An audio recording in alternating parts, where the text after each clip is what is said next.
కూడా వార్ కి రిలేటెడే, but also related to our own nation. 5 రాష్ట్రాల ఎన్నికల తర్వాత పెట్రోల్ బాంబ్ పేలబోతుందా అనే ఒక డౌట్ సైతం ఇప్పుడు సొసైటీలో కనిపిస్తోంది. విపక్ష నేతలు కూడా ఇదే విషయాన్ని పదే పదే చెప్తూ వస్తున్నారు. ఇప్పటికే నయారా ఎనర్జీ లీటర్కు 5 రూపాయల ధరను పెంచేసింది. ధరలు పెరగకుండా కేంద్రం ప్రస్తుతానికి ఎక్సైజ్ డ్యూటీ తగ్గించినా సరే క్రూడ్ ఆయిల్ ధరలు మాత్రం పెరుగుతూనే ఉంటే అసలు పరిస్థితి ఏంటి? ప్రభుత్వ రంగ సంస్థలు పెంచక తప్పదా అనే క్వశ్చన్స్ ఇప్పుడు రైజ్ అవుతున్నాయి. అండ్ భవిష్యత్తులో ఇంధన సరఫరా ఆగే అవకాశం కూడా ఉందా?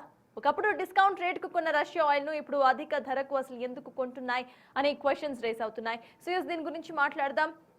So sir, present excise duty తగ్గించినా కూడా ఫర్దర్గా ఇటు క్రూడ్ ఆయిల్ పై ఒకవేళ ఎటువంటి రేట్ చేంజెస్ కనిపిస్తే ఇటు దేశంలో ఎటువంటి ప్రైస్ హైక్స్ కనిపించే అవకాశం ఉందనుకోవాలి sir. At the same time present ఏదైతే ఈ ఎక్సైజ్ డ్యూటీ తగ్గించడం జరిగిందో ఇది కేవలం ఎలక్షన్ స్టంట్ అంటూ కూడా ప్రతిపక్షాలు ఆరోపిస్తున్నాయి. సో వాటిలో నిజమెంత ఉంటుంది అనుకోవచ్చు సార్?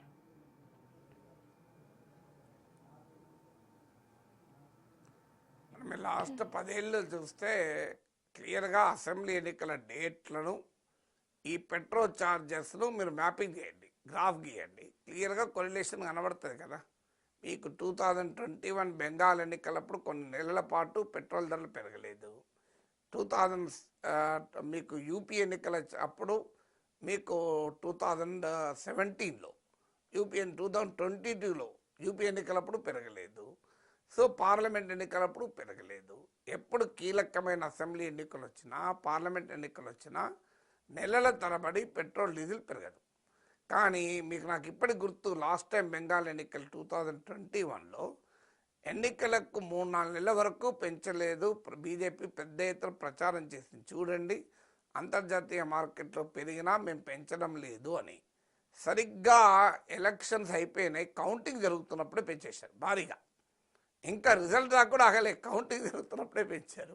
సో ఇప్పుడు కూడా నా అంచనా May 4th పెంచే ప్రమాదం ఉంది. ఎందుకంటే May 4th కౌంటింగ్ జరుగుతుంది. సో అందువల్ల ఇదేమీ కొత్త ఏం కాదు మనకు. అందుకే నేను చెప్పాను మ్యాపింగ్ చేయండి అని. All assembly elections and Lok Sabha election డేట్లను, అలాగే పెట్రోల్ ఛార్జీలు ఎప్పుడెప్పుడు పెరిగాయి, ఎప్పుడెప్పుడు తగ్గాయి అనేది మ్యాప్ గీయండి, అర్థమైపోతుంది కదా. క్లియర్గా మీకు ఎలక్షన్స్కు పెట్రోల్ ప్రైసెస్కు కొరిలేషన్ కనబడుతుంది. ఎలక్షన్లప్పుడు పెంచరు, ఎలక్షన్లు అయిపోయిన వెంటనే పెంచుతారు, దాంట్లో ఏం డౌట్ లేదు. మనకు అర్థం కావాల్సింది ఇప్పుడు తగ్గించింది స్పెషల్ అడిషనల్ ఎక్సైజ్ డ్యూటీ.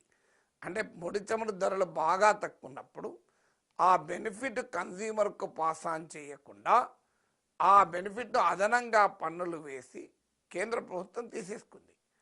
అది మనకు అర్థం కాదు. ఎందుకంటే మీకు ఒక ఉదాహరణ చెప్తాను. 2014 మేలో నరేంద్ర మోడీ ప్రైమ్ మినిస్టర్ అయిన సమయంలో global oil prices $106.94 per barrel, nearly $107-108 per barrel ఉండే. అప్పుడు మీకు ఢిల్లీలో పెట్రోల్ ధర 71 రూపీస్ 72 పైసా పర్ లీటర్, డీజిల్ ధర 56 రూపీస్ 70 పైసా. అంటే బిలో 57 డీజిల్, బిలో 72 పెట్రోల్. ఎంత నీకు global oil prices $107 per barrel. మీకు ఈ వార్ బిగిన్ కాకముందు కూడా గ్లోబల్ ఆయిల్ ప్రైసెస్ $72. కానీ మీకు అదే ఢిల్లీలో పెట్రోల్ ప్రైస్ 94 రూపీస్ ఎబో ఉండే, డీజిల్ ప్రైస్ నియర్లీ 88 రూపీస్ ఉండే. మరి ఎందుకు ఇంత పెరిగింది మరి? సో మీకు $107 ఉన్న దాంతో పోలిస్తే $72 అంటే ఎంత తక్కువ? నియర్లీ 40% తక్కువ. కానీ ప్రైస్ ఎంత? మీకు 72 ఉండాల్సింది 94 ఉంది, 57 ఉండాల్సింది 88 ఉంది. అంటే మరి ఎక్కడికి వెళ్ళి పెరిగింది ఇదంతా కేంద్ర ప్రభుత్వం చేసిన అదనపు పన్నులు కదా. 2014కు ముందు పెట్రోల్ ధరలు ఎంత ఉన్నాయి, 2014 తర్వాత పెట్రోల్ ధరలు ఎంత ఉన్నాయి? ఒక దశలోనైతే 72 కాదు, గ్లోబల్ ఆయిల్ ప్రైసెస్ $60, $50 కూడా పడిపోయింది.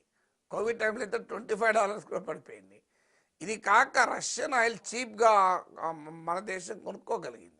అది 2022 నుంచి రష్యన్ ఆయిల్ డిస్కౌంట్గా దొరుకుతుంది, డీప్ డిస్కౌంట్. అయినా బెనిఫిట్ ఏది కన్జ్యూమర్కి ఇవ్వలేదు. అది కేంద్ర ప్రభుత్వం స్పెషల్ అడిషనల్ ఎక్సైజ్ డ్యూటీ వేసి ఆ లాభం అంతా తీసుకుంది. ఆయిల్ మార్కెటింగ్ కంపెనీస్ కూడా కొన్ని వేల కోట్లు అదనంగా ప్రాఫిట్స్ పొందారు. ఈవెన్ రిలయన్స్, నయారా ఎనర్జీ లాంటి వాళ్ళు కొంత డిస్కౌంట్ ఇచ్చినా వారు కూడా విన్ఫాల్ ప్రాఫిట్స్ పొందారు. అందుకే వాళ్ళ మీద విన్ఫాల్ ట్యాక్స్ వేయాలని చర్చ కూడా జరిగింది.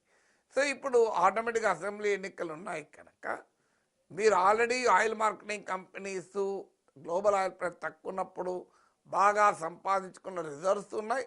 కేంద్ర ప్రభుత్వం అదనంగా వేసిన పన్నులు ఉన్నాయి. అందువల్ల కేంద్ర ప్రభుత్వం అదనంగా వేసిన పన్నులు తగ్గించింది. 10 rupees on petrol, 10 rupees on diesel.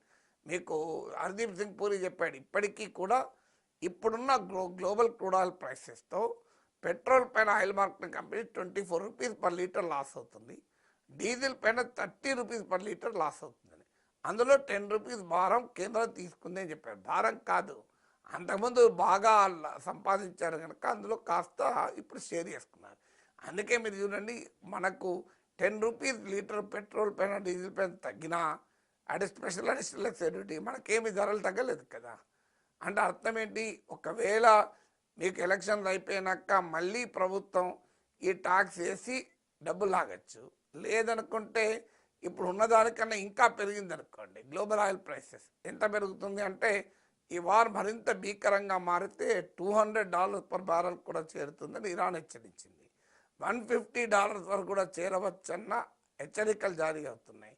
అదే జరిగితే అప్పుడు ఇంకా మాకు పెంచక తప్పదు అని చెప్పి పెంచే ప్రమాదం ఖచ్చితంగా ఉంది.